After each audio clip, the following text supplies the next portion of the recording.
देखिए critical angle किसे कहते हैं? क्रिटिकल एंगल कहते हैं, आपको एक छोटी सी एक बात पता है, ये रेयर मीडियम और ये डेंसर मीडियम, जब लाइट रेयर टू डेंसर की तरफ जाती है तो रे का नेचर कैसा होता है चलने का? टुवर्ड्स द नॉर्मल, ये सबको पता है। जब लाइट डेंसर टू रेयर चलती है तो लाइट का नेचर कैसा होता है जाने का? अवे फ्रॉम द नॉर्मल, ये तो नेचर होता है। और एक बात हमें बहुत अच्छे से पता है कि साइन आई अपॉन में साइन आर, इसका रेशियो कैसा रहता है? रिमेन कांस्टेंट रहता है। अगर जैसे जैसे एंगल ऑफ इंसिडेंस बढ़ेगा वैसे वैसे एंगल ऑफ रिफ्रैक्शन भी बढ़ेगा, चाहे वो रेयर के लिए हो चाहे वो डेंसर के लिए हो। अगर लाइट डेंसर टू रेयर जा रही है, अगर इसका रिफ्रैक्टिव इंडेक्स ज़्यादा है, कुछ भी रिफ्रैक्टिव इंडेक्स है इसका, अगर मैं एंगल ऑफ इंसिडेंस को बढ़ाऊंगा तो एंगल ऑफ रिफ्रैक्शन बढ़ेगा। बस दोनों में फर्क क्या होता है, इसमें लाइट रेयर टू डेंसर जाएगी तो टुवर्ड्स द नॉर्मल बैंड होगी, और डेंसर टू रेयर जाएगी तो away from the normal band होगी। ये बात समझ में आती है? तो मैं जितना ज़्यादा एंगल ऑफ इंसिडेंट रेयर में बढ़ाऊंगा उतना angle of refraction denser medium में बढ़ेगा। It's true. उल्टा करिए, अगर मैं जितना लाइट को डेंसर से रेयर की तरफ जा रही है, मैं जितना angle of incident denser medium में इंक्रीज करूंगा उतना angle of refraction rare medium में बढ़ेगा। ये हम सबको पता है। अब देखिए, अगर मैं छोटी सी बात बोलूंगा आपसे कि ये एक सरफेस है, ये एक मीडियम है, मीडियम फर्स्ट और ये मीडियम सेकंड, मीडियम फर्स्ट और मीडियम सेकंड, यहां से लाइट चल रही है, कैसा रही है? डेंसर टू रेयर, कैसा रही है? ब्लड फोकस नहीं, कोई बात जो हो रहा है मैं अपने आप में कर दूंगा उसको, दूसरे वैसे इसमें चल रहा है जो चल रहा है इसको। हाँ जी, ये बात समझ में आ रही है? तो लाइट अभी कैसे आ रही है? डेंसर टू रेयर, उस पर कम ध्यान करके ना इस पर ध्यान करो, ठीक है? लाइट जा रही है कहाँ से? ये रेयर है और ये डेंसर, तो डेंसर से रेयर की तरफ जा रही है, तो यहाँ से मैं रे को भेजा, ये रे नंबर है फर्स्ट, रे नंबर फर्स्ट, तो अभी फ्रॉम द नॉर्मल बैंड हो गई। अब यहाँ से हमने ना एक रे का इसका एंगल ऑफ इंसिडेंस बढ़ा दिया, एंगल ऑफ इंसिडेंस बढ़ा दी, ये नंबर है 2, तो इसका भी एंगल ऑफ रिफ्रैक्शन बढ़ेगा, रे नंबर 2। हमने एंगल ऑफ इंसिडेंस को और बढ़ाया तो क्या देगा? एंगल ऑफ रिफ्रैक्शन और बढ़ गया। ऐसे हम ट्रायल एंड एरर करते जा रहे हैं, एंगल ऑफ इंसिडेंस को धीरे धीरे बढ़ाते जा रहे हैं। और अब हमने देखा कि जैसे हमने यहाँ पर एंगल ऑफ ये वाला लगाया, ये रे नंबर है 3 और ये है रे नंबर 4, इस रे का कुछ ना कुछ एंगल ऑफ इंसिडेंस होगा यहाँ पे, कुछ ना कुछ होगा। तो हमने देखा जैसे हमने ये वाली लाइट यहाँ पे नंबर 4 डाली, तो ये जो आर था, ये वाली जो रे थी, ये इसी सरफेस पे बैंड हो गई, ये मतलब तेरा एंगल ऑफ रिफ्रैक्शन कितना हो गया? 90। तो वो तेरा एंगल ऑफ इंसिडेंस जिस पर, वो तेरा angle of incidence denser medium में जिस पर angle of refraction rare medium में कितना बन जाए? 90 बन जाए, उस एंगल ऑफ इंसिडेंस को हम क्या बोलते हैं? क्रिटिकल एंगल बोलते हैं। Are you getting my point? Light कैसे जा रही है? डेंसर टू रेयर जा रही है, और आपको पता है जब लाइट डेंसर टू रेयर जाएगी तभी तो away from the normal band होगी, तभी तो वो रे किस पे आ सकती है? उसकी सरफेस पे एग्जिस्ट कर सकती है। तो लाइट डेंसर टू रेयर जा रही है, हम ग्रेजुअली उसका एंगल ऑफ इंसिडेंस को इंक्रीज करते जा रहे हैं, जैसे जैसे एंगल ऑफ इंसिडेंस को इंक्रीज कर रहे हैं उसका एंगल ऑफ रिफ्रैक्शन इंक्रीज होता जा रहा है। वो angle of incident denser medium में जिस पर एंगल ऑफ रिफ्रैक्शन कितना बन जाए? 90 डिग्री का बन जाए, वो angle of incident denser medium का उस पूरे सिस्टम का क्या कहलाता है? क्रिटिकल एंगल कहलाता है। और आप इस बात से बिल्कुल अच्छे से समझ भी पा रहे होंगे, क्या ये क्रिटिकल एंगल क्या सबके लिए एक जैसा रहता होगा? हर मटेरियल के लिए? आंसर है नो। ये डिपेंड कर रहा है कि यहाँ से जो लाइट जा रही है वो मीडियम इसको कितना बैंड कर रहा है, कितना बैंड कर रहा है। बात समझ आ गई? अगर वो ज्यादा बैंड करेगा तो हमारा इंसिडेंट एंगल कैसा होगा? कम होगा, तो उस क्रिटिकल एंगल कम होगा, और वो कम मोड़ेगा तो मुझे इंसिडेंट एंगल को ज्यादा दूर तक लेके जाना पड़ेगा, मतलब क्रिटिकल एंगल ज्यादा होगा। तो थ्रू आउट ये बात समझ में आई कि जब भी डेंसर मीडियम से हम लाइट को डालना शुरू करते हैं तो वो एंगल ऑफ इंसिडेंट जिस पर एंगल ऑफ रिफ्रैक्शन 90 डिग्री बन जाए, this is the critical angle. It is the angle of incidence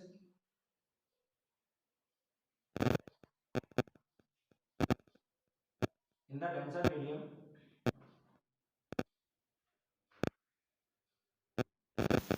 at which the angle of refraction in rarer medium became 90 degree. ये एंगल क्या कहलाता है हमारा? Critical angle. इतनी बात समझ आई। अब अगली बात सुनो। अगली बात क्या है इसमें? अगली बात ये है बेटे कि हमें एक रिलेशन निकालना है बहुत छोटा सा। किसमें रिलेशन निकालना है? इस क्रिटिकल एंगल के बीच में और उस मीडियम जिसमें ये क्या कर रहा है? ट्रेवल कर रहा है एक मीडियम से दूसरे मीडियम में। It means refractive index. तो देखिए ये छोटा सा रिलेशन बिटवीन क्रिटिकल एंगल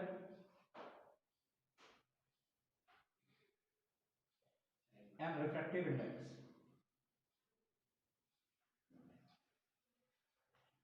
चले भाई? तो देखो जी छोटी छोटी सी बात है। ये लाइट पड़ रही है, ये एंगल ऑफ इंसिडेंट किसके इक्वल है? क्रिटिकल एंगल के इक्वल।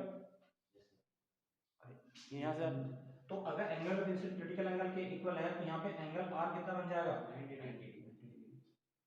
और ये लाइट कैसे जा रही है? दूसरे से पहले मीडियम में जा रही है। तो now according to Snell's law,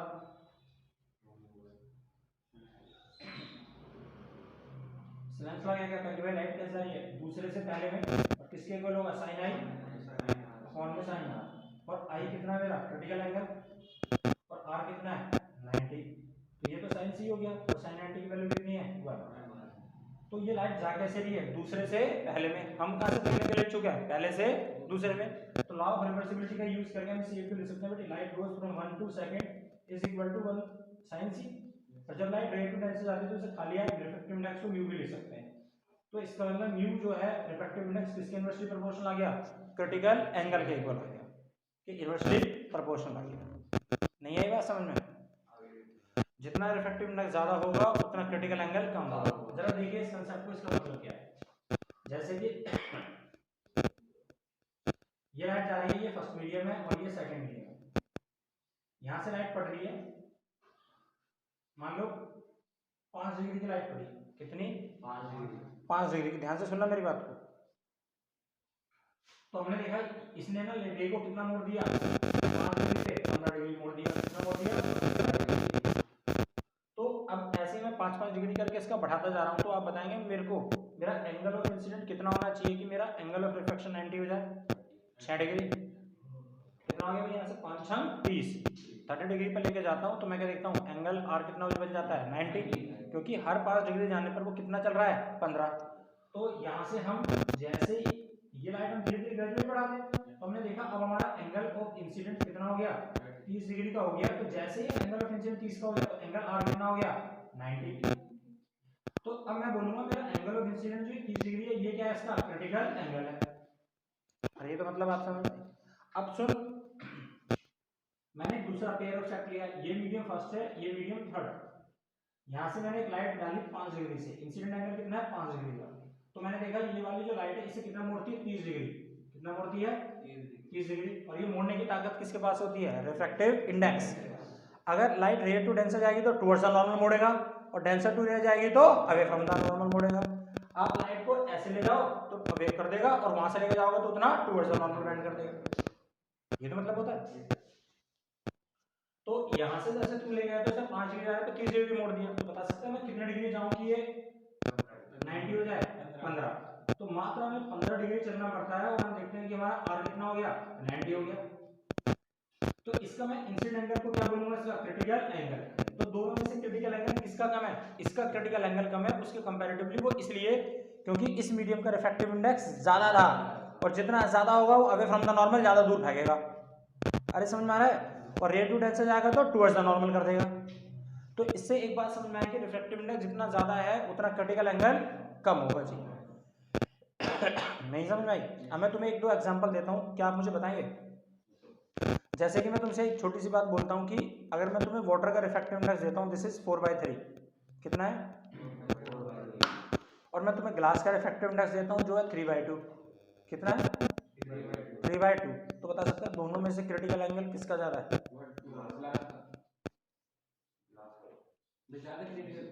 हाँ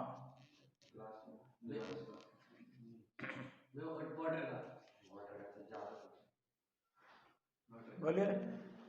कुमकुम सेन, अभिजीत पांडे, अभिजीत पांडे, जतिन, वाटर का क्यों? क्योंकि वाटर का रिफ्रैक्टिव इंडेक्स कम है तो उसका क्रिटिकल एंगल ज़्यादा होगा। कैसे ज़्यादा है? बस ऊपर तो 4 है, वही वाटर में तो 4/3 है, ऊपर 4 आ गया, तो ग्लास में 3/2 तो ऊपर 3 है, तो कौन बड़ा है? अच्छा, वो डिनोमिनेटर भी तो देखना होता है। तो उसका वैल्यू आती है ग्लास की 1.5 और वाटर की आती है 1.33। तो वाटर का रिफ्रैक्टिव इंडेक्स कम है इसलिए क्रिटिकल एंगल ज़्यादा होगा। तो सम ऑफ द क्रिटिकल एंगल कुछ पेपर में आपको पता होना चाहिए, वो निकाल दूंगा। सबसे पहले आएगा फॉर वाटर। वाटर का रिफ्रैक्टिव इंडेक्स कितना होता है? एयर से वाटर, और कितना होता है वाटर का? 4/3। अगर तू इसको वो निकालेगा क्रिटिकल एंगल तो sin c = 1/μ एयर से वाटर हो गया भाई। इसकी वैल्यू रखेगा तो कितना आ गया? 3/4। अगर 3 में कौन जाएगा तो c = कितना आ गया? sin inverse 3/4। जब इसकी वैल्यू तुम निकालते तो आएगी 49 डिग्री। कितना आएगा? 49 डिग्री। याद कर ले वाटर का क्रिटिकल एंगल 49 डिग्री होता है। इसी तरह से ग्लास का भी डायरेक्ट लिख दो। ग्लास का जो क्रिटिकल एंगल होता है वो होता है 42 डिग्री, जबकि इसका रिफ्रैक्टिव इंडेक्स कितना होता है एयर से ग्लास का? 3/2 मतलब 1.5। इसकी वैल्यू थी 1.33। और तीसरा एक डायमंड आता है। डायमंड का रिफ्रैक्टिव इंडेक्स ना बहुत ज्यादा होता है, 2.43 या 4.2 बोल सकते हो। तो इसका जब क्रिटिकल एंगल निकालते हैं तो इसका क्रिटिकल एंगल आता है 24 डिग्री। कितना आता है? 24। तो बहुत ज्यादा, तो क्रिटिकल एंगल बहुत कम नहीं हो जाएगा? ये 2-3 आपको हमेशा के लिए याद रहने चाहिए, बहुत आते हैं पेपर में। उसके बाद इसमें एक नया नाम जुड़ा, this is total internal reflection. दिख रहा है यहाँ पे? अरे आ रहा है इसमें? आगे हो जाओ थोड़ा सा। हो गया? टोटल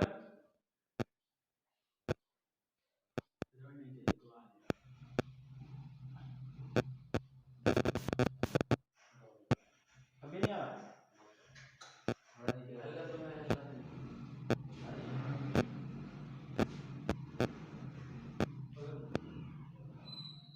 बोल यहाँ से। टोटल इंटरनल रिफ्लेक्शन, इसे इन शॉर्ट किया गया। देखो तो क्या ये रेयर है, denser light rare to denser जा रही है, और इसका ये सी क्या है? Critical angle. ठीक, मान ले ये क्रिटिकल एंगल है तेरा 25 डिग्री। कितना है? 25। ओके, तो अब तू एक बात बता, अगर तू यहाँ से कोई लाइट, इसका ना आर कितना हो गया यहाँ से? 90 भी होगा यहाँ पे कोई। अगर मैं तुझसे एक छोटी सी बात बोलूं, क्या बात बोलूं कि भाई अगर मैं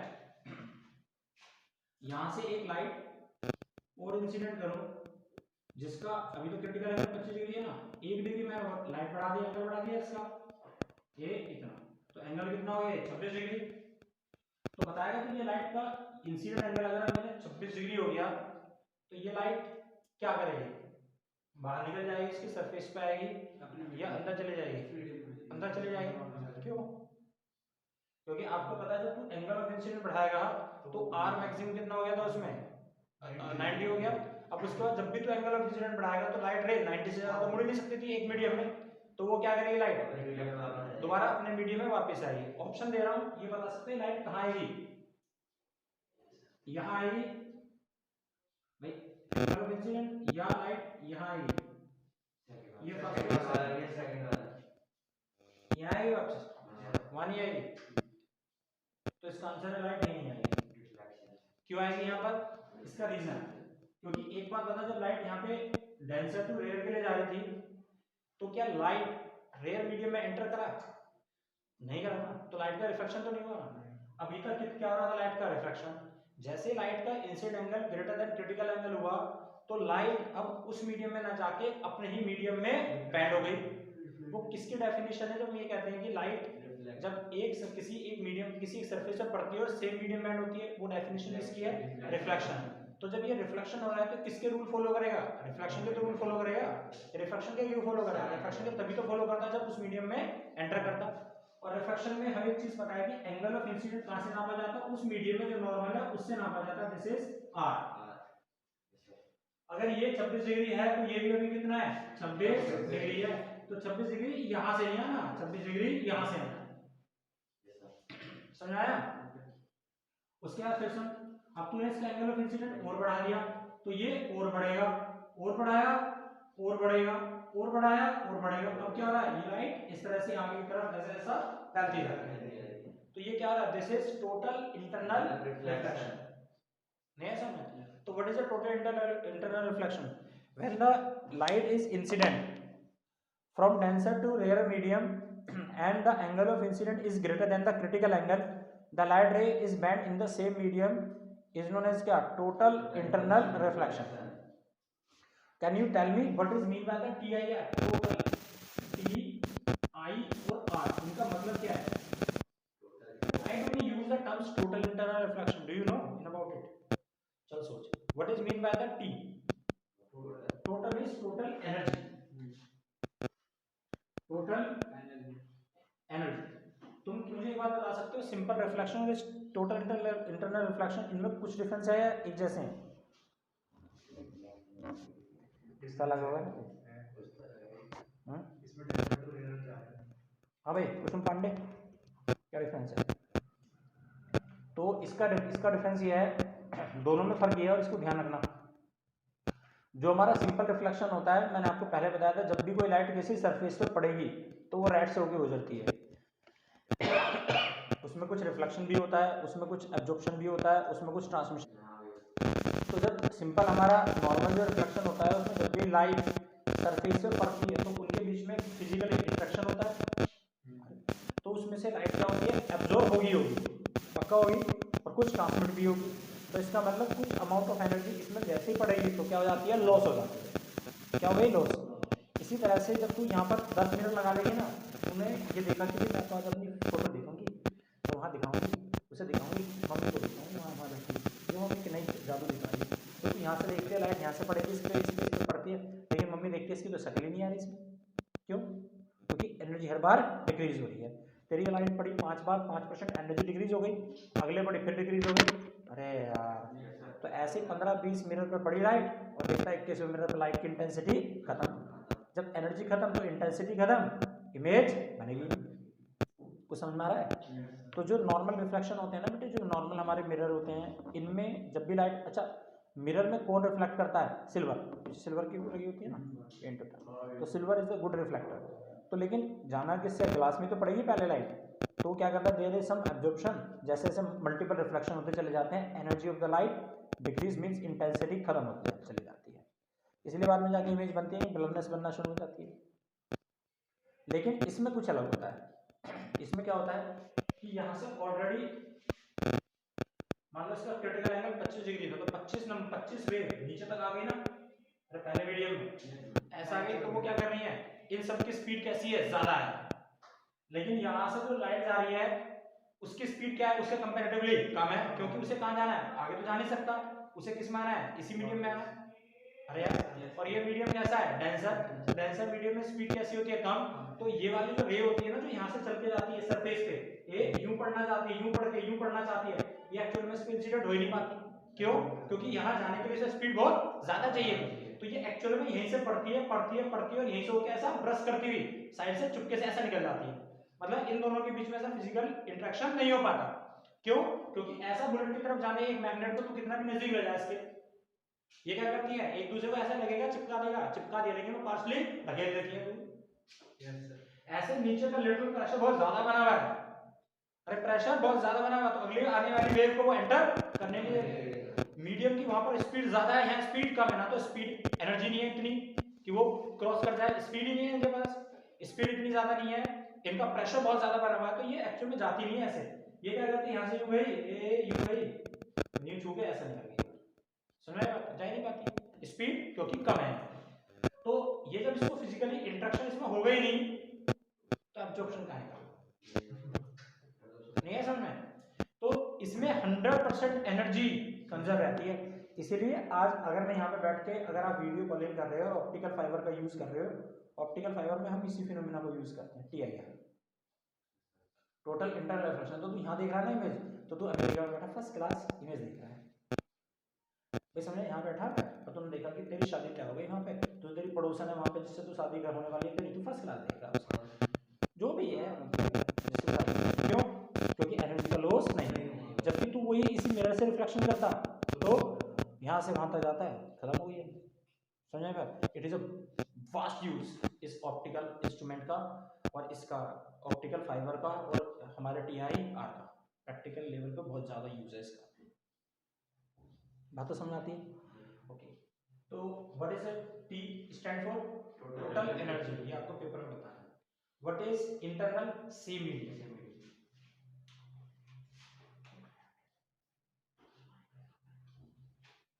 और reflection bending,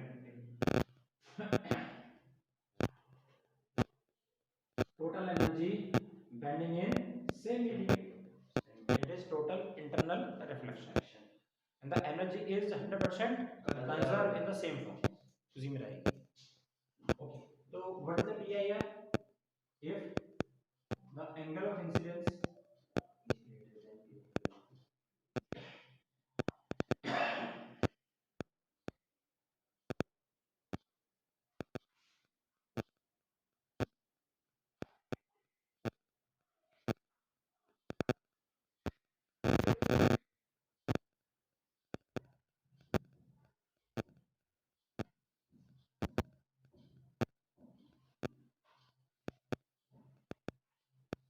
can you tell me the condition of TIR?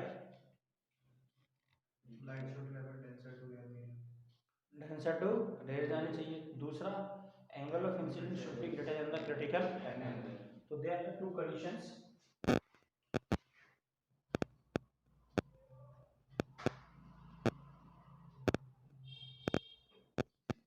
बोलो पहली condition, angle of incidence should be greater than the critical angle. दूसरी कंडीशन बोल, डेंसर टू रेयर। आप कंफ्यूज होता है आपको।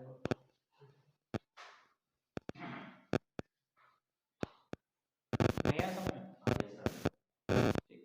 अब इसके बाद इसमें हम एक नए टॉपिक पे आते हैं, this is application of TIR। Application of TIR, total internal reflection. उसमें सबसे पहले जो एप्लीकेशन आती है वो हम सबको बहुत अच्छे से याद है, this is brilliance of the diamond. Diamond चमकता है ना, क्यों चमकता है जरा देखें एक बार।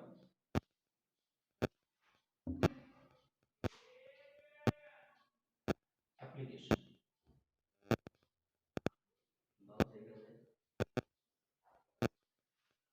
नहीं आ रहा? देखो जी, एप्लीकेशन क्या है? सबसे पहले होती है brilliance of the diamond. Diamond चमकते हैं ना, क्यों चमकते हैं? एक छोटी सी चीज दिखाता हूँ, आपको सब समझ में आ जाएगा। मान लो डायमंड की जगह हमने ग्लास लिया, क्या लिया? ग्लास। ग्लास का क्रिटिकल एंगल आपको पता है कितना होता है? 42। 42 तो होता है। तो इसका मतलब तूने यहाँ से 42 डिग्री की जो लाइट आनी होंगी जितनी भी, वो सारी पड़ के बाहर निकल गई होंगी, ये तो मतलब है। अब तूने 42 डिग्री के बाद अगर तू 43 की लाइट डालेगा तो कहाँ जाएगी? इस मीडियम में। 44 भी डालेगा वो भी किसमें आएगी? इसी मीडियम में। तो तू कितने डिग्री की लाइट और इसमें डाल सकता है? तो आंसर है लगभग 50 डिग्री तक वो डाल सकता हूँ। तो 40 के बाद 90 करने के लिए 50 डिग्री वो डाल सकता हूँ ना मैं इसमें लाइट। तो हम देखते हैं कि लगभग 50 डिग्री तक की जितनी भी लाइट है वो क्या होंगी? इसी मीडियम में बैंड हो जाएंगी। तो हर एक लाइट जो बैंड हो रही है उसके पास एक एनर्जी है, तो इसके पास एनर्जी कितनी हो गई? 50। सेम मीडियम एनर्जी कितनी है? 50। ओके, एक दूसरा ले, अब तूने कौन ले लिया? डायमंड। क्या ले लिया? डायमंड। डायमंड का क्रिटिकल एंगल कितना है? 24। अब पता है यहाँ से 24 ही तो रेखी होंगी इधर, लेकिन उसका मैं 25 डालूंगा तो भी इधर आएगी। 26, 27 सारी तो इसमें आ जाएंगी। तो मैं लगभग कितने डिग्री की लाइट और इसमें डाल सकता हूँ? 65। नहीं है भाई? 65 यहाँ से देख लो, इसमें लगभग 50 डिग्री की लाइट एंटर करेगी। किसकी लाइट की इंटेंसिटी ज्यादा रहेगी? 65 वालों की, 50 की? 65 वाले की। यस, इसलिए वो ज्यादा चमकता है। समझ आई बात? लाइट कहाँ जा रही है? अंदर अंदर तो जा रही है। तो लाइट की जब एनर्जी बढ़ेगी तो इंटेंसिटी बढ़ेगी, इंटेंसिटी बढ़ेगी तो चमक ज़्यादा होगी, इसलिए ज़्यादा चमकता है। ये तो इसका आंसर होगा। लेकिन ये बात हमें समझनी चाहिए क्या बात समझनी चाहिए कि डायमंड जो हम बनाते हैं ना, बनाते हैं डायमंड जो तराशे जाते हैं, उनका तराशना ही डिसाइड करता है कि किसी एक डायमंड की कीमत कितनी होगी। तराशना मतलब उसे मैन्युफैक्चर करना, उसे बनाना। तो ये कौन डिसाइड करता है? जोहरी। जोहरी जो उसे तराश रहा है, जो उसे बना रहा है, मेक कर रहा है, मेकिंग कर रहा है उसकी, वो उसकी रकम तय करता है। जैसे कि तुमने देखा है, अगर एक 2 ग्राम का डायमंड 1 लाख रुपए का है, तो सारे डायमंड 1 ही लाख के होंगे क्या? कुछ फर्क है ना। ये एक्चुअल में फर्क क्या है वो थोड़ा सा सुनिए। देख,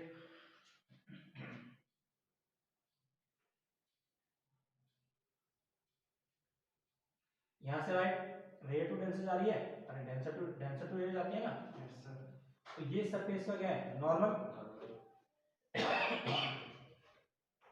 और ये क्या है इसका? Angle of incidence. अगर ये एंगल ऑफ इंसिडेंस इस ग्लास के, इस डायमंड के क्रिटिकल एंगल से ज्यादा होगा, तभी तो लाइट सेम मीडियम में बैंड होगी। Yes sir. नहीं तो लाइट बाहर निकल जाएगी। तो वो जोहरी ये चीज का ध्यान रखता है जब तराशता है कि यहाँ पर जो सरफेस पे जो लाइट पड़ेगी, तो उसका एंगल ऑफ इंसिडेंस कितना लेना है। अरे बात समझ में आ रही है? एंगल ऑफ इंसिडेंस कितना लेना है। देख कैसे, जैसे कि मैं तुझे बोलूं, ये सरफेस इसको ऐसे ना करके वो सरफेस को ऐसे कर देता। कैसे कर देता रे? ऐसे। ये कर दिया ना यहाँ से, ये लाइट यहाँ से पड़ रही थी ऐसा, ये सरफेस हमारी ऐसे होती है, ऐसे होती है, ठीक। अच्छा, जब ये लाइट इससे पड़ेगी जाके फर्दर, ये लाइट थी, तो देखो इसका एंगल ऑफ इंसिडेंस पहले से कैसा हो गया, ये सरफेस थी ना ऐसे, और बढ़ गया। इस सरफेस को अगर मैं यहाँ से ऐसा छोटा कर दूं, ऐसा छोटा कर देता, तो जब लाइट यहाँ से पड़ती है इस सरफेस पे, तो इसका एंगल ऑफ इंसिडेंस कैसा हो गया? कम हो गया।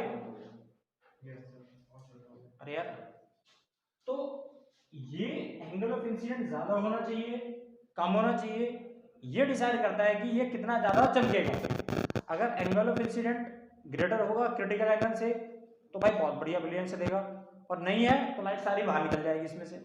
अरे बात समझे? तो इसलिए जोहरी ये डिसाइड करता है कि जो ये लाइट, जो ये हम बना रहे हैं डायमंड, उस डायमंड से कितनी लाइट पड़ के TIR करेगी।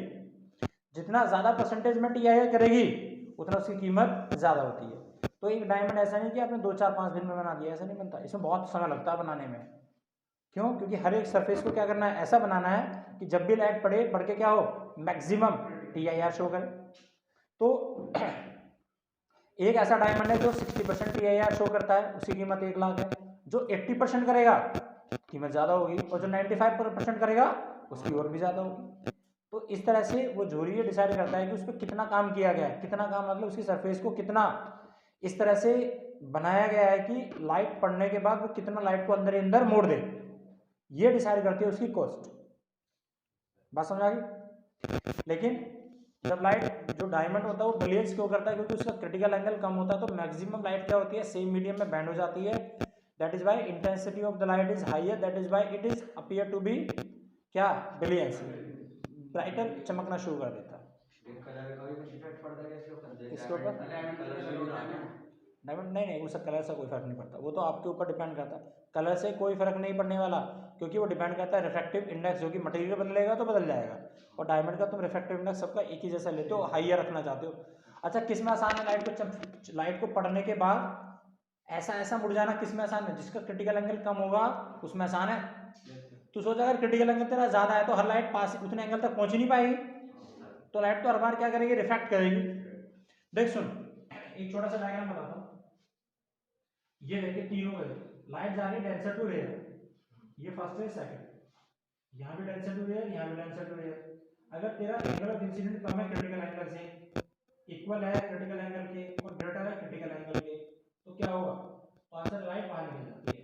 अगर इंसिडेंट एंगल क्रिटिकल एंगल से कम है तो लाइट रिफ्लेक्शन शो करती है। बराबर है तो 90 डिग्री क्रिटिकल एंगल देती है सरफेस पे, अगर ज्यादा है तो सेम मीडियम। तो जितना क्रिटिकल एंगल कम होगा, उतने तो आसान है लाइट को सेम मीडियम में मोड़ना।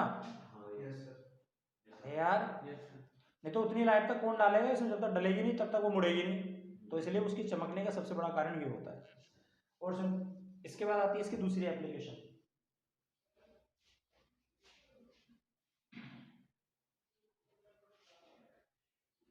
तुमने मिराज सुना है? मिराज,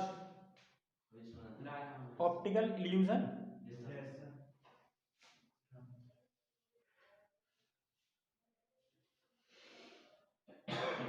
क्या होता है मिराज, बताइए। कभी गर्मियों में जब बाइक वगैरह चलाते हो, तुम गाड़ी वाड़ी लेके जाते हो, तो देखा रोड पे पानी पानी सा नजर आता है।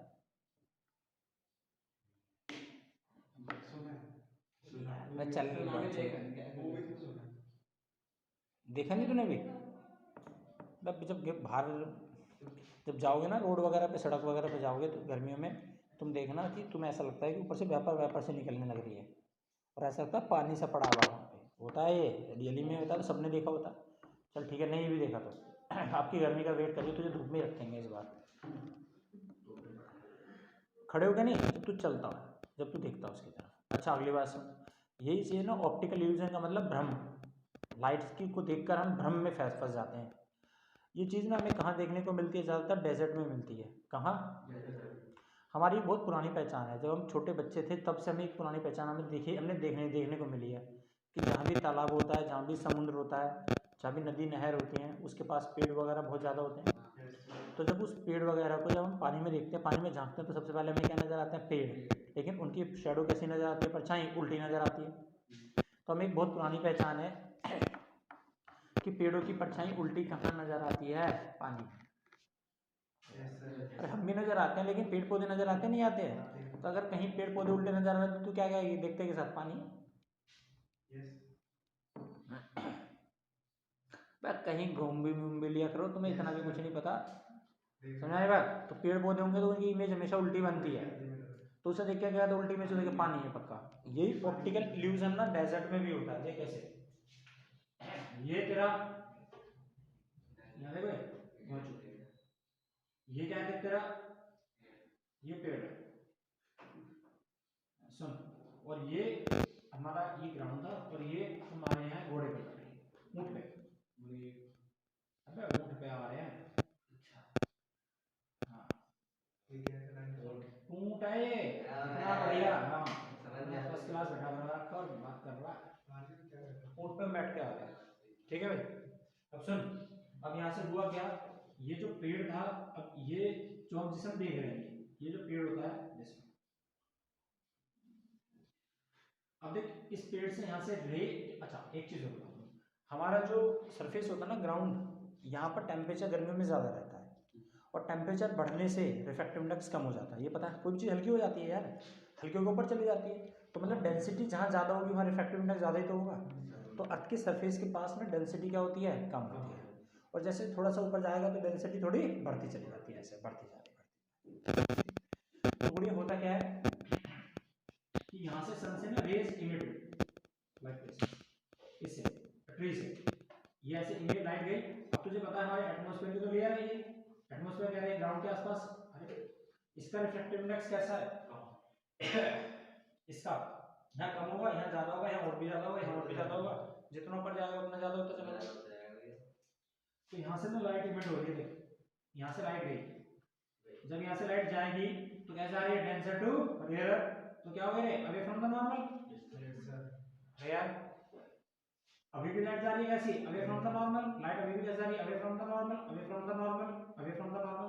अब हम देखते हैं कि लाइट जब डेंसर टू रेयर जाती है अवे फ्रॉम द नॉर्मल, अगर उसका एंगल ऑफ इंसिडेंस, ये वाला एंगल ऑफ इंसिडेंस अगर क्रिटिकल एंगल से ज्यादा हो जाता है, अरे यार तू अलग अलग आता जा रहा है ना, तो हर बार एक ना एक ऐसा जगह रिफ्रैक्टिव इंडेक्स उसे मिलेगा, क्योंकि रिफ्रैक्टिव इंडेक्स तो क्रिटिकल एंगल डिसाइड कर रहा है।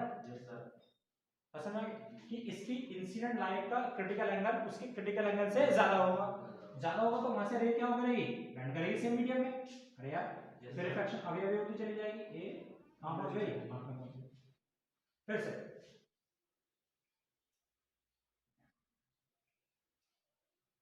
सिम होगा, और हमारे यहाँ क्या करती है? इमेज देखने के लिए उसे बैक ट्रैक करेगी। यस सर, और वहां पे बैक ट्रैक करेगी जहां पे उसे इमेज नजर आए।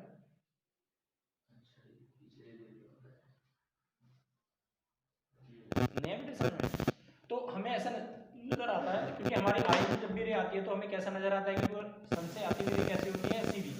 तो हमारा ब्रेन ये परसीव करता है कि जहां से इमेज आ रही है जिस डायरेक्शन वहीं पे ऑब्जेक्ट होगा, इमेज कहां बनेगी? वहीं बनेगी जहां से वो आ रही है। सिंपल हमारा नॉर्मल जो रिफ्लेक्शन होता है उसमें जब भी लाइट सरफेस पे पड़ती है तो उनके बीच में फिजिकल इंटरेक्शन होता है, तो उसमें से लाइट क्या होती है, एब्जॉर्ब होगी पक्का होगी, और कुछ ट्रांसमिट भी होगी। तो इसका मतलब कुछ अमाउंट ऑफ एनर्जी इसमें जैसे ही पड़ेगी तो क्या हो जाती है, लॉस हो जाती है। क्या हो गई, लॉस। इसी तरह से जब तू यहाँ पर 10 मिनट लगा लेगी ना, तूने ये देखा कि मैं तो आज अपनी फोटो देखूंगी तो वहाँ दिखाऊंगी, उसे दिखाऊंगी, मम्मी को दिखाऊंगी, वहाँ बैठी जो मम्मी कि नहीं जादू दिखा रही, तो तू यहाँ से देखते है लाइट यहाँ से पड़ेगी इस पर पड़ती है, लेकिन मम्मी देखती है इसकी तो शक्ल ही नहीं आ रही इसमें। क्यों? क्योंकि एनर्जी हर बार डिक्रीज हो रही है। तेरी लाइट पड़ी 5 बार, 5% एनर्जी डिक्रीज हो गई, अगले पड़ी फिर डिक्रीज हो गई। अरे यार, तो ऐसे 15-20 मिनट पर पड़ी लाइट और देखता है 21वें मिनट पर लाइट की इंटेंसिटी खत्म। जब एनर्जी खत्म तो इंटेंसिटी खत्म, इमेज बनेगी। कुछ समझ में आ रहा है? तो जो नॉर्मल रिफ्लेक्शन होते हैं ना बेटे, जो नॉर्मल हमारे मिरर होते हैं, इनमें जब भी लाइट, अच्छा मिरर में कौन रिफ्लेक्ट करता है, सिल्वर, सिल्वर की लगी होती है ना पेंट होता है, तो silver is the good reflector. तो लेकिन जाना किससे, ग्लास में तो पड़ेगी पहले लाइट, तो क्या करता है, देयर इज सम एब्जॉर्प्शन, जैसे जैसे मल्टीपल रिफ्लेक्शन होते चले जाते हैं, energy of the light decrease means intensity खत्म होती चली जाती है, इसलिए बाद में जाके इमेज बनती है, ब्लरनेस बनना शुरू हो जाती है। लेकिन इसमें कुछ अलग होता है, इसमें क्या होता है कि यहाँ से ऑलरेडी मान लो इसका क्रिटिकल एंगल 25 डिग्री था, तो 25 रे नीचे तक आ गई ना, अरे पहले वीडियो में ऐसा आ गई, तो वो क्या कर रही है, इन सब की स्पीड कैसी है, ज्यादा है, लेकिन यहाँ से जो लाइट जा रही है उसकी स्पीड क्या है, उससे कंपैरेटिवली कम है, क्योंकि उसे कहाँ जाना है, आगे तो जा नहीं सकता, उसे किस में आना है, इसी मीडियम में आना है। अरे यार, और ये मीडियम कैसा है, डेंसर, डेंसर मीडियम में स्पीड कैसी होती है, कम, तो ये वाली जो रे होती है ना, जो यहाँ से चल के जाती है सरफेस पे, ये यूं पढ़ना चाहती है, यूं पढ़ के यूं पढ़ना चाहती है, ये एक्चुअल में इसको इंसिडेंट हो ही नहीं पाती। क्यों? क्योंकि यहाँ जाने के लिए इसे स्पीड बहुत ज्यादा चाहिए, तो ये एक्चुअल में यहीं से पढ़ती है पढ़ती है पढ़ती है, और यहीं से होकर ऐसा ब्रश करती हुई साइड से चुपके से ऐसा निकल जाती है, मतलब इन दोनों के बीच में ऐसा फिजिकल इंटरेक्शन नहीं हो पाता। क्यों? क्योंकि ऐसा बुलेट की तरफ जाने एक मैग्नेट को तो कितना भी नजदीक ले जाए इसके, ये क्या करती है, एक दूसरे को ऐसा लगेगा चिपका देगा, चिपका दिया, लेकिन वो पार्सली ढकेल देती है। ऐसे नीचे का लेटरल प्रेशर बहुत ज्यादा बना हुआ है, अरे प्रेशर बहुत ज्यादा बना हुआ, तो अगली आने वाली वेव को वो एंटर करने के लिए, मीडियम की वहां पर स्पीड ज्यादा है, यहाँ स्पीड कम है ना, तो स्पीड एनर्जी नहीं है इतनी कि वो क्रॉस कर जाए, स्पीड ही नहीं है इनके पास, स्पीड इतनी ज्यादा नहीं है, इनका प्रेशर बहुत ज्यादा बना हुआ है, तो ये एक्चुअल में जाती नहीं है ऐसे, ये क्या करती है, यहाँ से यूं गई, यूं गई, यूं छू के ऐसा निकल गई, समझ में जा ही नहीं पाती, स्पीड क्योंकि कम है। तो ये जब इसको फिजिकली इंटरेक्शन इसमें हो गई नहीं, तो एब्जॉर्प्शन कहाँ है, नहीं है समझ में। तो इसमें 100% एनर्जी कंजर्व रहती है, इसीलिए आज अगर मैं यहाँ पे बैठ के, अगर आप वीडियो कॉलिंग कर रहे हो और ऑप्टिकल फाइबर का यूज कर रहे हो, ऑप्टिकल फाइबर में हम इसी फिनोमिना को यूज करते हैं, TIR, टोटल इंटरनल रिफ्लेक्शन। तो तू यहाँ देख रहा है ना इमेज, तो तू अमेरिका में बैठा फर्स्ट क्लास इमेज देख रहा है, भाई समझे, यहाँ बैठा है और तुमने देखा कि तेरी शादी क्या हो गई वहाँ पे, तो तेरी पड़ोसन है वहाँ पे जिससे तू शादी कर होने वाली है तेरी, तू फर्स्ट क्लास देख रहा है, जो भी है, क्यों? क्योंकि एनर्जी का लॉस नहीं, जबकि तू वही इसी मिरर से रिफ्लेक्शन करता तो यहाँ से वहाँ तक जाता है, खत्म हो गई है, समझ में। It is a vast use इस ऑप्टिकल इंस्ट्रूमेंट का, और इसका ऑप्टिकल फाइबर का, और हमारे TIR का प्रैक्टिकल लेवल पे बहुत ज़्यादा यूज है इसका, बात तो समझ आती है। ओके, तो what is T stand for total energy, ये आपको पेपर में बताना है। What is internal, sea medium,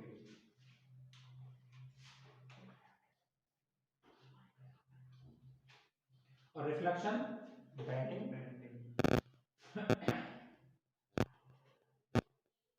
total energy bending in same medium, it is total internal reflection, and the energy is 100% conserved in the same form, उसी में रहेगी। Okay, so what is the TIR? If the angle of incidence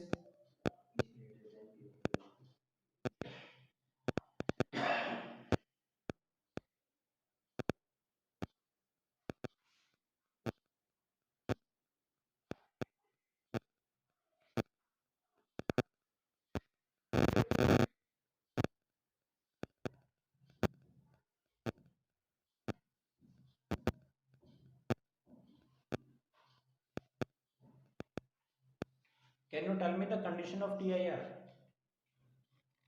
Light should travel denser to their medium. Denser to rare जानी चाहिए। दूसरा, angle of incidence should be greater than the critical angle. तो they are the two conditions.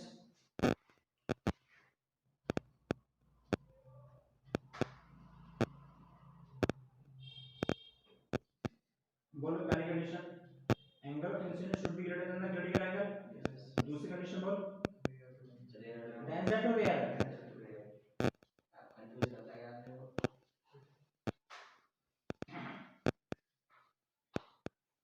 नहीं आया समझ? अब इसके बाद इसमें हम एक नए टॉपिक पे आते हैं। This is application of TIR। Application of TIR, total internal reflection. उसमें सबसे पहले जो एप्लीकेशन आती है वो हम सबको बहुत अच्छे से याद है। This is brilliance of the diamond. Diamond चमकता है ना, क्यों चमकता है जरा देखें एक बार।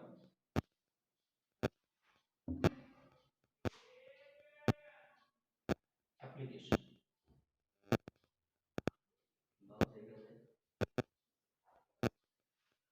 नहीं आ रहा। देखो जी, एप्लीकेशन क्या है? सबसे पहले होती है brilliance of the diamond. Diamond चमकते हैं ना, क्यों चमकते हैं? एक छोटी सी चीज दिखाता हूँ, आपको सब समझ में आ जाएगा। मान लो डायमंड की जगह हमने ग्लास लिया। क्या लिया? ग्लास। ग्लास का क्रिटिकल एंगल आपको पता है कितना होता है? 42। 42 तो होता है। तो इसका मतलब तुमने यहाँ से 42 डिग्री की जो लाइट आनी होंगी जितनी भी, वो सारी पड़ के बाहर निकलनी होंगी। ये तो मतलब है। अब तूने 42 डिग्री के बाद अगर तू 43 की लाइट डालेगा वो कहाँ जाएगी? इस मीडियम में। 44 पे डालेगा वो भी किसमें आएगी? इसी मीडियम में। तो तू कितने डिग्री की लाइट और इसमें डाल सकता है? तो आंसर है लगभग 50 डिग्री तक वो डाल सकता हूँ। तो 40 के बाद 90 करने के लिए 50 डिग्री वो डाल सकता हूँ ना मैं इसमें लाइट। तो हम देखते हैं कि लगभग 50 डिग्री तक की जितनी भी लाइट है वो क्या होंगी? इसी मीडियम में बैंड हो जाएगी। तो हर एक लाइट जो बैंड हो रही है उसके पास एक एनर्जी है, तो इसके पास एनर्जी कितनी हो गई? 50। सेम मीडियम एनर्जी कितनी है? 50। एक दूसरा ले, अब तूने कौन ले लिया? डायमंड। क्या ले लिया? डायमंड। डायमंड का क्रिटिकल एंगल कितना है? 24। अब पता है यहाँ से 24 तो रेख ली होंगी इधर, लेकिन उस पर मैं 25 डालूंगा तो भी इधर आएगी। 26, 27 सारे तो इसमें आ जाएंगे। तो मैं लगभग कितने डिग्री की लाइट और इसमें डाल सकता हूँ? 65। नहीं है भाई? 65 यहाँ से देख लो, इसमें लगभग 50 डिग्री की लाइट एंटर करेगी। किसकी लाइट की इंटेंसिटी ज्यादा रहेगी? 65 वालों की, 50 की? यस, इसलिए वो ज्यादा चमकता है। समझ आई बात? लाइट कहाँ जा रही है? अंदर अंदर तो जा रही है। तो लाइट की जब एनर्जी बढ़ेगी तो इंटेंसिटी बढ़ेगी, इंटेंसिटी बढ़ेगी तो चमक ज्यादा होगी, इसलिए ज्यादा चमकता है। ये तो इसका आंसर हुआ। लेकिन ये बात हमें समझनी चाहिए, क्या बात समझनी चाहिए कि डायमंड जो हम बनाते हैं ना, बनाते हैं डायमंड जो तराशे जाते हैं, उनका तराशना ही डिसाइड करता है कि किसी एक डायमंड की कीमत कितनी होगी। तराशना मतलब उसे मैन्युफैक्चर करना, उसे बनाना। तो ये कौन डिसाइड करता है? जोहरी। जोहरी जो उसे तराश रहा है, जो उसे बना रहा है, मेक कर रहा है, मेकिंग कर रहा है उसकी, वो उसकी रकम तय करता है। जैसे कि तुमने देखा है, अगर एक 2 ग्राम का डायमंड 1 लाख रुपए का है तो सारे डायमंड 1 ही लाख के होंगे क्या? कुछ फर्क है ना। ये एक्चुअल में फर्क क्या है वो थोड़ा सा सुनिए।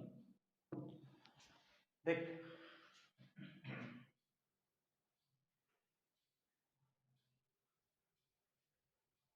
यहाँ से लाइट रे टू डेंसर जा रही है, अरे डेंसर टू रे जाती है ना।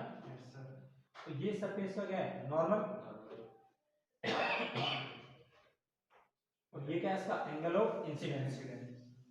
अगर ये एंगल ऑफ इंसिडेंस इस ग्लास के, इस डायमंड के क्रिटिकल एंगल से ज्यादा होगा तभी तो लाइट सेम मीडियम में बैंड होगी, नहीं तो लाइट बाहर निकल जाएगी। तो वो जोहरी ये चीज का ध्यान रखता है जब तराशता है कि यहाँ पर जो सरफेस पे जो लाइट पड़ेगी तो उसका एंगल ऑफ इंसिडेंस कितना लेना है। अरे बात समझ में आ रही है? एंगल ऑफ इंसिडेंस कितना लेना है। देख कैसे, जैसे कि मैं तुझे बोलूं ये सरफेस, इसको ऐसे ना करके वो सरफेस को ऐसे कर देता। कैसे कर देता रे?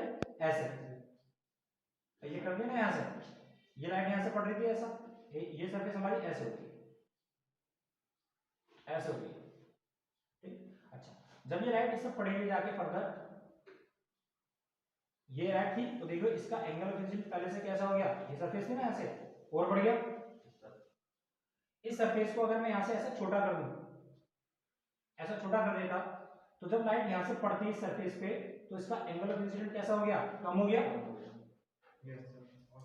अरे यार, तो ये एंगल ऑफ इंसिडेंस ज्यादा होना चाहिए कम होना चाहिए, ये डिसाइड करता है कि ये कितना ज्यादा चमकेगा। अगर एंगल ऑफ इंसिडेंट ग्रेटर होगा क्रिटिकल एंगल से तो भाई बहुत बढ़िया ब्रिलियंस से देगा, और नहीं है तो लाइट सारी बाहर निकल जाएगी इसमें से। अरे बात समझे? तो इसलिए ज्यूरी ये डिसाइड करता है कि जो ये लाइट, जो ये हम बना रहे हैं डायमंड, उस डायमंड से कितनी लाइट पड़ के टीआईआर करेगी। जितना ज्यादा परसेंटेज में टीआईआर करेगी उतना उसकी कीमत ज्यादा होती है। तो एक डायमंड ऐसा नहीं कि आपने 2-4-5 दिन में बना दिया, ऐसा नहीं बनता, इसमें बहुत समय लगता है बनाने में। क्यों? क्योंकि हर एक सरफेस को क्या करना है, ऐसा बनाना है कि जब भी लाइट पड़े, पड़ के क्या हो, मैक्सिमम टीआईआर शो करे। तो एक ऐसा डायमंड है जो 60% टीआईआर शो करता है, उसकी कीमत 1 लाख है। जो 80% करेगा कीमत ज्यादा होगी, और जो 95% करेगा उसकी और भी ज्यादा होगी। तो इस तरह से वो ज्यूरी डिसाइड करता है कि उस पर कितना काम किया गया है, कितना काम मतलब उसकी सरफेस को कितना इस तरह से बनाया गया है कि लाइट पड़ने के बाद वो कितना लाइट को अंदर ही अंदर मोड़ दे, ये डिसाइड करती है उसकी कॉस्ट। बात समझ आ गई? लेकिन जब लाइट, जो डायमंड होता है वो ब्रिलियंस क्यों करता है, क्योंकि उसका क्रिटिकल एंगल कम होता है, तो मैक्सिमम लाइट क्या होती है, सेम मीडियम में बैंड हो जाती है। That is why intensity of the light is higher, that is why it is appear to be क्या, ब्रिलियंस, ब्राइटर, चमकना शुरू कर देता है। इसके ऊपर डायमंड नहीं, उसका कलर से कोई फर्क नहीं पड़ता, वो तो आपके ऊपर डिपेंड करता है, कलर से कोई फर्क नहीं पड़ने वाला, क्योंकि वो डिपेंड करता है रिफ्रैक्टिव इंडेक्स, जो कि मटेरियल बदलेगा तो बदल जाएगा। और डायमंड का तुम रिफ्रैक्टिव इंडेक्स सबका एक ही जैसा लेते हो, हाइयर रखना चाहते हो। अच्छा, किस में आसान है लाइट को, लाइट को पड़ने के बाद ऐसा ऐसा मुड़ जाना, किस में आसान है, जिसका क्रिटिकल एंगल कम होगा उसमें आसान है। तो सोच अगर क्रिटिकल एंगल तेरा ज्यादा है तो हर लाइट पास उतने एंगल तक पहुंच ही नहीं पाएगी, तो लाइट तो हर बार क्या करेगी, रिफ्रैक्ट करेगी। देख सुन, एक छोटा सा डायग्राम बताता हूँ। ये देखिए तीनों में लाइट जा रही है डेंसर टू रेयर, ये फर्स्ट है सेकंड, यहाँ भी डेंसर टू रेयर, यहाँ भी डेंसर टू रेयर। अगर तेरा एंगल ऑफ इंसिडेंट कम है क्रिटिकल एंगल से, इक्वल है क्रिटिकल एंगल के और ग्रेटर है क्रिटिकल एंगल के, तो क्या होगा, वहां से लाइट बाहर निकल जाती है। अगर इंसिडेंट एंगल क्रिटिकल एंगल से कम है तो लाइट रिफ्लेक्शन शो करती है, बराबर है तो 90 डिग्री क्रिटिकल एंगल देती है सरफेस पे, अगर ज्यादा है तो सेम मीडियम। तो जितना क्रिटिकल एंगल कम होगा उतने तो आसान है लाइट को सेम मीडियम में मोड़ना। यार नहीं तो उतनी लाइट तक कौन डालेगा इसमें, जब तक डलेगी नहीं तब तक वो मुड़ेगी नहीं, तो इसलिए उसकी चमकने का सबसे बड़ा कारण ये होता है। और सुन, इसके बाद आती है इसकी दूसरी एप्लीकेशन।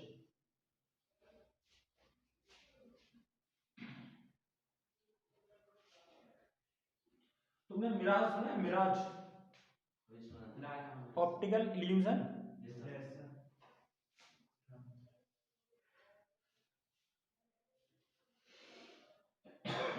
क्या होता है मिराज, बताओ ये। कभी गर्मियों में जब बाइक वगैरह चलाते हो, तुम गाड़ी वाड़ी लेके जाते हो, तो देखा रोड पे पानी पानी सा नजर आता है,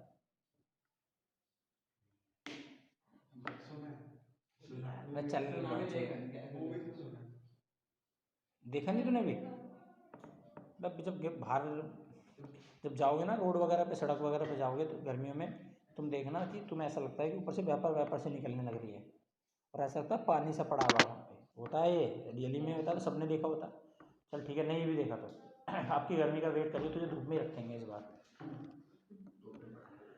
खड़े हो गए नहीं, जब तू चलता है, जब तू देखता है उसकी तरफ। अच्छा अगली बात सुन, यही चीज़ ना ऑप्टिकल इल्यूजन का मतलब भ्रम, लाइट्स की को देखकर हम भ्रम में फंस जाते हैं। ये चीज़ ना हमें कहाँ देखने को मिलती है, ज़्यादातर डेजर्ट में मिलती है। कहाँ? हमारी बहुत पुरानी पहचान है, जब हम छोटे बच्चे थे तब से हमें एक पुरानी पहचान हमने देखने को मिली है कि जहाँ भी तालाब होता है, जहाँ भी समुद्र होता है, जहाँ भी नदी नहर होती हैं, उसके पास पेड़ वगैरह बहुत ज़्यादा होते हैं। तो जब उस पेड़ वगैरह को जब हम पानी में देखते हैं, पानी में झांकते हैं, तो सबसे पहले हमें क्या नज़र आते हैं, पेड़, लेकिन उनकी शेडो कैसी नज़र आती है, परछाई उल्टी नज़र आती है। तो हमें एक बहुत पुरानी पहचान है कि पेड़ों की परछाई उल्टी कहाँ नज़र आती है, पानी। अरे हम भी नज़र आते हैं, लेकिन पेड़ पौधे नज़र आते नहीं आते हैं। तो अगर कहीं पेड़ पौधे उल्टे नज़र आ रहे हैं तो क्या क्या देखते के साथ पानी। पर कहीं घूम भी लिया करो, तुम्हें इतना भी कुछ नहीं पता, समझ आए बात। तो पेड़ पौधे होंगे तो उनकी इमेज हमेशा उल्टी बनती है, तो उसे देख के क्या तो उल्टी इमेज देखे पानी है पक्का। यही ऑप्टिकल इल्यूजन ना डेजर्ट में भी होता है। देख कैसे, ये तेरा देखो ये क्या है तेरा, ये पेड़ है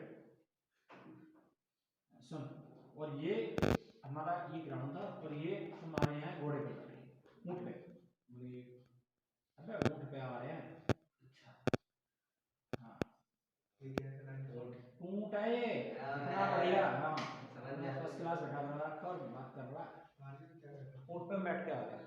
ठीक है भाई, अब सुन, अब यहाँ से हुआ क्या, ये जो पेड़ था, अब ये जो हम जिसम देख रहे हैं, ये जो पेड़ होता है जिसम, अब देख इस पेड़ से यहाँ से रे, अच्छा एक चीज होता है, हमारा जो सरफेस होता है ना ग्राउंड, यहाँ पर टेम्परेचर गर्मियों में ज़्यादा रहता है, और टेम्परेचर बढ़ने से रिफ्रैक्टिव इंडेक्स कम हो जाता है। ये पता है, कोई चीज़ हल्की हो जाती है यार, हल्के के ऊपर चली जाती है, तो मतलब डेंसिटी जहाँ ज़्यादा होगी वहाँ रिफ्रैक्टिव इंडेक्स ज़्यादा ही तो होगा। तो अर्थ के सरफेस के पास में डेंसिटी क्या होती है, कम होती है, और जैसे थोड़ा सा ऊपर जाएगा तो डेंसिटी थोड़ी बढ़ती चली जाती है, ऐसे बढ़ती जाती है। तो ये होता क्या है कि यहाँ से सन से ना रेज इमिटेड लाइक दिस, इससे ट्री से ये ऐसे इमेज लाइट गई। अब तुझे पता है हमारे एटमॉस्फेयर की तो लेयर है, ये एटमॉस्फेयर कह रहे हैं ग्राउंड के आसपास, अरे इसका रिफ्रैक्टिव इंडेक्स कैसा है, इसका यहाँ कम होगा, यहाँ ज्यादा होगा, यहाँ और भी ज्यादा होगा, यहाँ और भी ज्यादा होगा, जितना ऊपर जाएगा उतना ज्यादा होता चला जाएगा। तो यहाँ से ना लाइट इमिट हो रही है, यहाँ से लाइट गई, जब यहाँ से लाइट जाएगी तो कैसे आ रही है, डेंसर टू रेयर, तो क्या हो गया अवे फ्रॉम द नॉर्मल, यार अभी भी लाइट जा रही है कैसी, away from the normal, light अभी भी कैसे जा रही है, away from the normal, away from the normal, away from the normal. अब हम देखते हैं कि लाइट जब डेंसर टू रेयर जाती है अवे फ्रॉम द नॉर्मल, अगर उसका एंगल ऑफ इंसिडेंस, ये वाला एंगल ऑफ इंसिडेंस अगर क्रिटिकल एंगल से ज्यादा हो जाता है, अरे यार तू अलग लगाता जा रहा है ना, तो हर बार एक ना एक ऐसा जगह रिफ्रैक्टिव इंडेक्स उसे मिलेगा, क्योंकि रिफ्रैक्टिव इंडेक्स से तो क्रिटिकल एंगल डिसाइड कर रहा है। असल में कि इसकी इंसिडेंट लाइट का क्रिटिकल एंगल उसके क्रिटिकल एंगल से ज्यादा होगा, तो वहां से रे क्या हो करेगी, बेंड करेगी सेम मीडियम में। अरे यार फिर रिफ्रैक्शन अभी अभी होती चली जाएगी, ए कहां पहुंच गई, वहां पे पहुंच गई। फिर से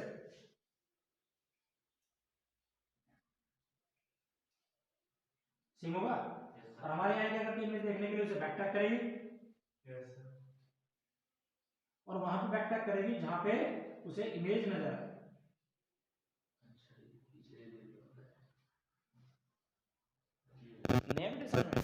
तो हमें ऐसा नजर आता है, क्योंकि हमारी आई में जब भी रे आती है तो हमें कैसा नजर आता है कि वो सन से आती हुई रे कैसी होती है, सीधी। तो हमारा ब्रेन ये परसीव करता है कि जहां से इमेज आ रही है जिस डायरेक्शन वहीं पे ऑब्जेक्ट होगा, इमेज कहां बनेगी, वहीं बनेगी जहां से वो